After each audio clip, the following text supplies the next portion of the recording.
क्या आप बयान पे बात कर रहे हो? बयान तो ये होना चाहिए ना कि आटे पर टैक्स लगा दिया, ये तो देश बढ़ रहा है। मतलब बीजेपी की मोदी सरकार आटे पर टैक्स ले रही है, पराठे पर टैक्स ले रही है, दही छाछ पर टैक्स ले रही है, उस पर भी वो जवाब दे दें। पहली बार ये टैक्स लिया गया है जब से राहुल गांधी सड़क पर निकले हैं, तब जीएसटी में छूट मिलना चालू हुई है। किराएदार पर 18% जीएसटी लगती थी, 10,000 पे 1,800 रुपये। तो 1,800 रुपये क्यों हटाए? आप बताओ, बीजेपी की सरकार ने पहले क्यों लगाई जीएसटी, अब क्यों हटा रही है? क्योंकि जितना वो पैदल चल रहे हैं उतना कांग्रेस मजबूत हो रही है, राहुल गांधी मजबूत हो रहा है, डर रही है बीजेपी। और सुन लो आप, और ये टैक्स हटाएंगे, जीएसटी हटाएंगे, पेट्रोल डीजल भी सस्ता के सब करेंगे, क्योंकि अब कांग्रेस सड़क पर है। अगला खुद सड़क पर है, जिद्दी है और सही मैदान में उतरा है कि मैं देश के लिए लड़ूंगा, गरीब के लिए लड़ूंगा, महंगाई के खिलाफ लड़ूंगा, नफरत के खिलाफ लड़ूंगा। कब तक आप हिंदू मुसलमान करके और भूख से लोगों को मारोगे? तो जवाब इस वक्त वो आदमी देशभक्त है जो बीजेपी की सरकार के जुल्म, झूठ, फरेब और धोखे के खिलाफ बोल रहा है। अब ये ऐसी बातें कर रहे हैं, कब ओपीएस लागू होगी, तो इन पे भी बोल दो। और आपको तो यूपीए ने बहुत बड़ा सम्मान दिया था।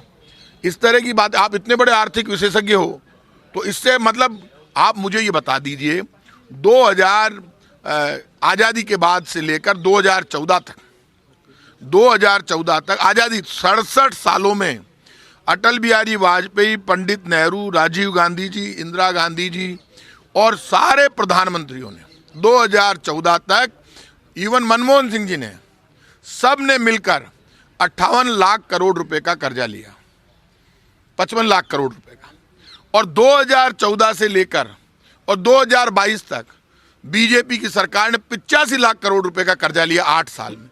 67 सालों में 55 लाख करोड़ रुपए का कर्जा लिया सब प्रधानमंत्रियों ने, सब सरकारों ने, बीजेपी कांग्रेस की सबने। और इन 8 वर्षों में 85 लाख करोड़ रुपए का कर्जा ले लिया। तो किया क्या उस कर्जे से? गरीबी बढ़ गई, भुखमरी बढ़ गई, महंगाई बढ़ गई, फिर भी कर्जा। तो आपने इतनी महंगाई करके पैसा जा कहाँ रहा है भाई साहब? पैसा जा रहा है उद्योगपतियों का कर्जा माफ करने में। 11 लाख करोड़ के कर्जे माफ। ये देश कुछ उद्योगपतियों को पनपाने के लिए नहीं है। आप नई गुलामी की शुरुआत करने जा रहे हैं। ये जो पॉलिसी है सरकार की, सेंट्रल गवर्नमेंट की, वो नहीं, वो पॉलिसी ये है कि एक आदमी ऊपर बढ़ा और नीचे वो अपनी सारी की सारी शाखाएं सरकार की तरह खोले। और ओपीएस को लेकर यदि किसी को अधिकार मिल जाएगा, कर्मचारी को, उसका परिवार सुरक्षित हो जाएगा। तो ओपीएस तो पहले भी थी, वो ओपीएस जब थी उसके बाद ही देश ने इतनी तरक्की की है।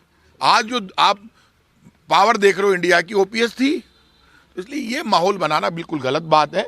ओपीएस से कोई देश का नुकसान नहीं हो रहा। नुकसान हो रहा है जो आपने सिलेंडर की सब्सिडी खत्म कर दी, जो आपने पेट्रोल डीजल पर टैक्स लगा दिया, special excise duty, additional excise duty, cess. तो भाई साहब पहले तो किसी ने नहीं लगाए। आज़ादी के बाद पहली बार गैस सिलेंडर की सब्सिडी खत्म हुई है। जा खटे रही हो पीसो, माने भी तो बताओ।